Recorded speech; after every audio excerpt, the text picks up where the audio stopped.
Lesson 73. I will there be light. Today, we are considering the will you share with God.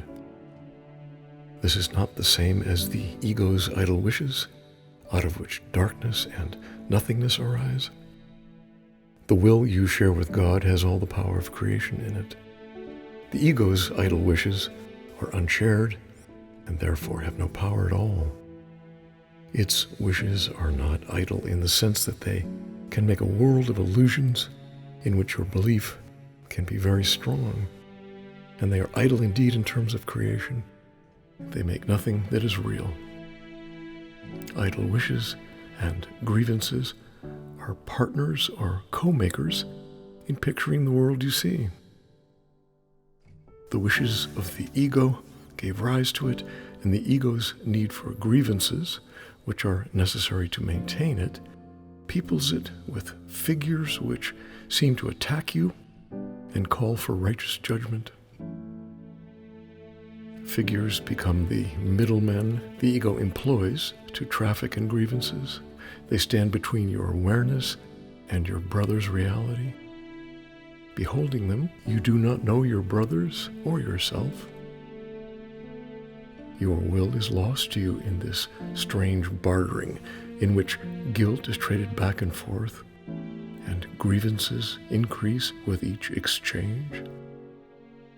Can such a world have been created by the will the Son of God shares with his Father? Did God create disaster for his Son? Creation is the will of both together. Would God create a world that kills himself? Today, we will try once more to reach the world that is in accordance with your will. The light is in it because it does not oppose the will of God. It is not heaven, but the light of heaven shines on it. Darkness has vanished. The ego's idle wishes have been withdrawn. Yet the light which shines upon this world reflects your will, and so it must be in you that we will look for it. Your picture of the world can only mirror what is within. The source of neither light nor darkness can be found without. Grievances darken your mind, and you look out on a darkened world. Forgiveness lifts the darkness, reasserts your will, and lets you look upon a world of light. We have repeatedly emphasized that the barrier of grievances is easily passed and cannot stand between you and your salvation. The reason is very simple. Do you really want to be in hell? Do you really want to weep and suffer and die? Forget the ego's arguments, which seek to prove all this is really heaven. You know it is not so. You cannot want this for yourself. There is a point beyond which illusions cannot go. Suffering is not happiness, and it is happiness you really want. Such is your will in truth, and so salvation is your will as well. You want to succeed in what we are trying to do today. We undertake it with your blessing and your glad accord. We will succeed today if you remember that you will salvation for yourself. You will to accept God's plan because you share in it.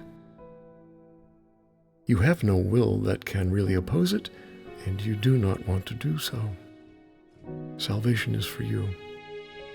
Above all else, you want the freedom to remember who you really are. Today, it is the ego which stands powerless before your will. Your will is free, and nothing can prevail against it.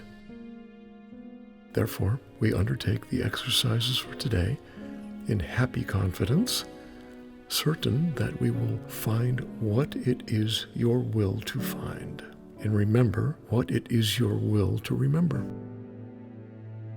No idle wishes can detain us, nor deceive us with an illusion of strength. Today, let your will be done and end forever the insane belief that it is hell in place of heaven that you choose. We will begin our longer practice periods with the recognition that God's plan for salvation, and only His, is wholly in accord with your will. It is not the purpose of an alien power thrust upon you unwillingly.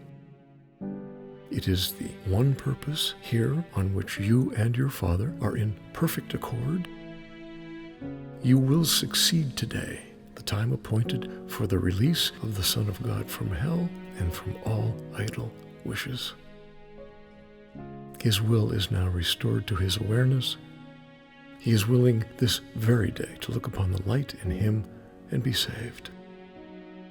After reminding yourself of this and determining to keep your will clearly in mind, tell yourself with gentle firmness and quiet certainty, I will there be light. Let me behold the light that reflects God's will and mine. Then let your will assert itself, joined with the power of God and united with yourself. Put the rest of the practice period under their guidance. Join with them as they lead the way. In the shorter practice periods, again, make a declaration of what you really want. Say, I will there be light. Darkness is not my will. This should be repeated several times an hour. It is most important, however, to apply today's idea in this form immediately you are tempted to hold a grievance of any kind. This will help you to let your grievances go instead of cherishing them and hiding them in the darkness.